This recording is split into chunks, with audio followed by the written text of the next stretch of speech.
The best man's toast. David and Michael had been inseparable since childhood. They grew up on the same street, attended the same schools, started businesses together, and promised that no matter how successful they became, they would never let money come between them. Everyone believed they were brothers. David was the quiet strategist. Michael was charismatic and fearless. Together, they built a construction company from a tiny rented office into one of the biggest firms in the city. When investors asked who deserved more credit, each pointed to the other. At least that's what David believed. One evening, Michael called. "I've got amazing news," he said. "We're finally getting the government contract." David celebrated before hearing the rest. "There is one problem," Michael continued. "The bank wants a personal guarantor. Since your credit score is stronger, can you sign the papers? It's only a formality." David didn't hesitate. He signed every document. He trusted Michael more than he trusted himself. 6 months later, David's world collapsed. His bank accounts were frozen. His house was under foreclosure. His company shares had somehow been transferred. The government contract existed. The money existed. But David no longer owned any part of the business. Michael did. Every lawyer David visited delivered the same verdict. "You signed everything." David couldn't believe it. The signatures were his. Every single one. His own best friend had buried the ownership transfer deep inside hundreds of pages of legal paperwork. Perfectly legal. Perfectly planned. When David confronted him, Michael didn't even pretend. "You were always the brains," Michael smiled. "But brains without confidence are easy to manipulate." "I built this company too," Michael laughed. "No, you built it for me." Security escorted David out of the building carrying only a cardboard box with family photos. Employees looked away. Nobody wanted to lose their job defending the former owner. Within weeks, David lost everything. His wife left after the financial disaster became public. Friends stopped answering his calls. Even relatives whispered that maybe he had secretly stolen money. No one believed he'd been betrayed. The newspapers called Michael a visionary entrepreneur. David was described as a former executive who had stepped away. History had already been rewritten. For nearly 3 years, David disappeared. People assumed he was finished. Michael certainly did.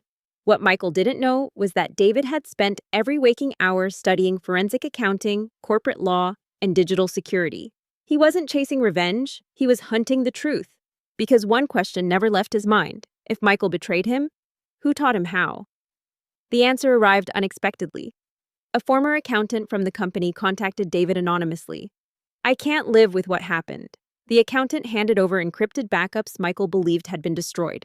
Thousands of emails, secret payment records, bribes, fake invoices, shell companies, tax fraud, everything. Michael hadn't simply stolen the company. He'd built an empire on corruption. David could have gone straight to the police.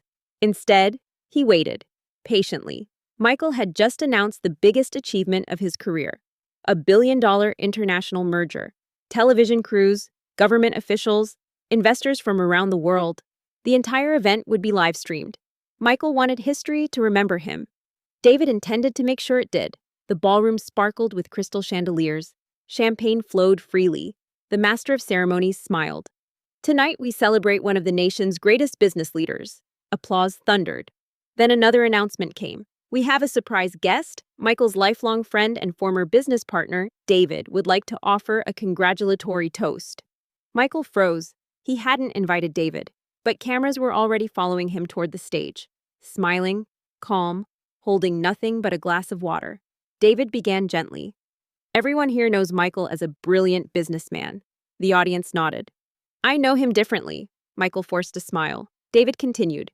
"When we were children, Michael used to cheat during card games." The audience laughed. "He always said winning mattered more than honesty." More laughter. Michael relaxed. Maybe this wasn't revenge after all. Then David pressed a small remote. The giant screen behind them lit up. An email appeared. Then another. Then another. Offshore accounts, forged contracts, hidden payments, every document authenticated with timestamps and bank records. The room fell silent. Michael whispered, "What are you doing?" David looked at him.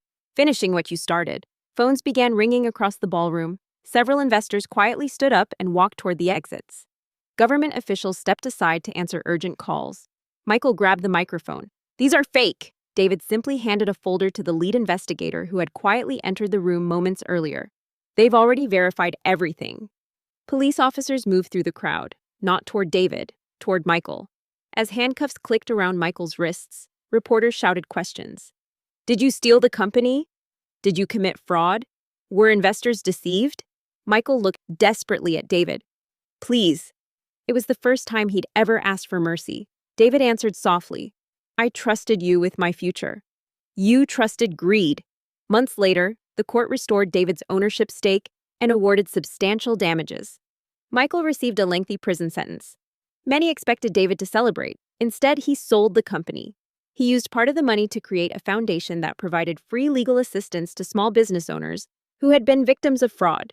During an interview, a journalist asked him one question. Was revenge worth it? David smiled. No, justice was.